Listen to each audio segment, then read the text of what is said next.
మీ పేరు చివర ఎస్హెచ్తో కనుక ఎండ్ అయితే మీకు అన్ని నష్టాలే, మీకు చాలా ప్రాబ్లమ్స్ ఉంటాయండి.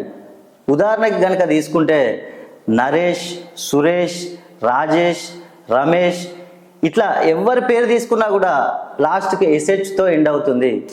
వీరికి కనుక చూసుకుంటే 99% ఏ పని చేసినా కూడా నష్టమే. ఒక 1% మాత్రం వీళ్ళు సక్సెస్ అవుతారు కావచ్చు, కానీ 99% మాత్రం వీళ్ళు నష్టపోతూ ఉంటారు. ఇలాంటి ఎస్హెచ్తో ఎండ్ అయిన పేర్లు ఉన్నవారికి రుణ బాధలు చాలా ఎక్కువగా ఉంటాయి. అదేవిధంగా చూసుకుంటే ఆరోగ్య విషయంలో అన్ని సమస్యలే ఉంటాయి.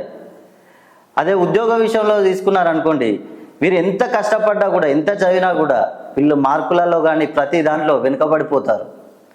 వివాహ విషయంలో ఎన్నో సమస్యలు, చాలా సంవత్సరాల నుంచి వివాహ విషయంలో వెనుకబడిపోతూ ఉంటారు, లేట్ అవుతూ ఉంటుంది.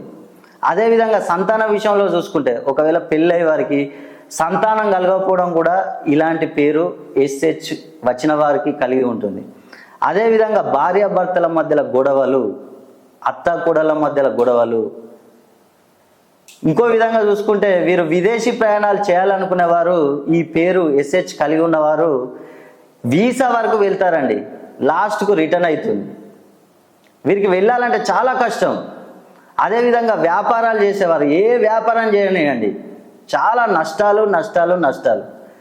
కాబట్టి ఏంటంటే మీ పేరులో కనుక ఎస్హెచ్ అని ఎండ్ అయితే మీరు ఒక్కసారి నన్ను సంప్రదించండి. మీ పేరును 270 డిగ్రీస్కు పెంచి మీకు మంచి కరెక్షన్ ఇస్తాను. మీ సమస్యలన్నీ తొలగిపోతాయి.